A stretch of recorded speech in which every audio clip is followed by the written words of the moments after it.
हिंद मजदूर किसान पंचायत के महामंत्री राकेश मणि पांडे ने देशवासियों को और प्रदेशवासियों को दीपावली की हार्दिक शुभकामनाएं दी। उन्होंने लोगों से अपील भी की कि पुरानी परंपरा के हिसाब से हम दिवाली मनाएं। नए युग में हम अपनी पुरानी सभ्यता को भूलते जा रहे हैं। सभी देशवासियों को हिंद मजदूर किसान पंचायत की ओर से दीपावली की बहुत बहुत शुभकामनाएं। मैं राकेश मणि पांडे, महामंत्री हिंद मजदूर किसान पंचायत उत्तर प्रदेश। मैं अपील करना चाहता हूं सभी देशवासियों से कि जो दीपावली का त्यौहार है वो बहुत सद्भावना का है और वर्तमान परिस्थितियों में हमें इसको अति उत्साह के साथ दीपोत्सव के साथ मनाना चाहिए। अभी ये कुछ चीज़ें ऐसी हो गई हैं जो दिखावटी और सजावटी हो गई हैं।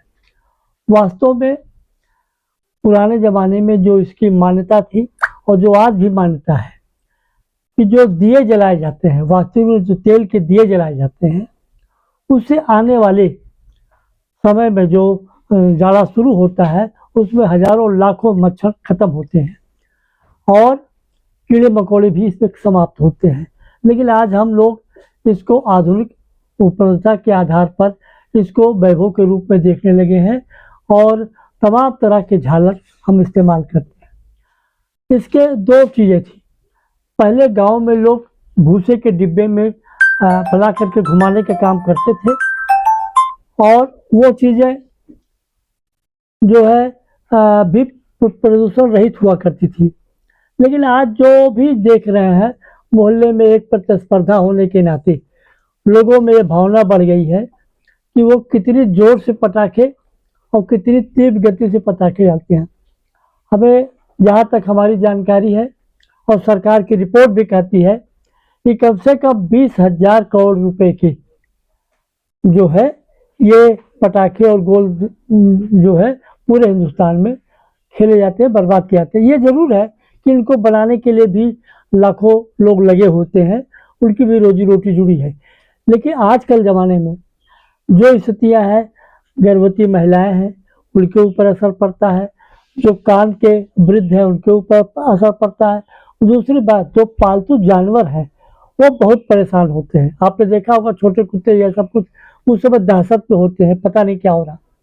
हालांकि पूरी दुनिया में आज देखे, नवी दिल्ली के लोग कह रहे थे कि हमारी यमुना जो है प्रदूषित हो गई है, हमारे यहाँ गोमती भी प्रदूषित। तमाम जगह ये जो स्थितियाँ बन रही हैं उनको हमें देखने की ज़रूरत है। और पूरी दुनिया में जो ये वार हो रहा है, वायुमंडल में परिवर्तन हो रहा है, आज उसी का नतीजा है कि उड़ीसा और जो है आपका बंगाल डूबने के कगार पर है और भयानक परिवर्तन हो रहे हैं जो आने वाले दिनों में तबाही का सूचक है।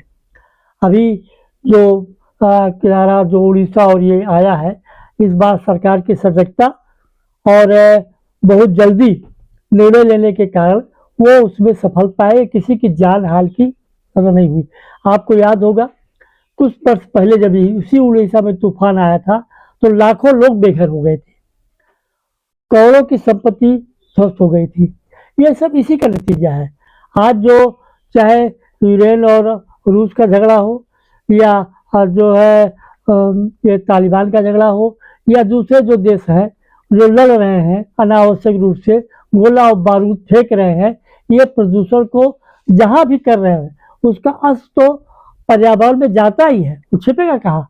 वो कहीं ना कहीं तो पर्यावरण में फैलेगा ही।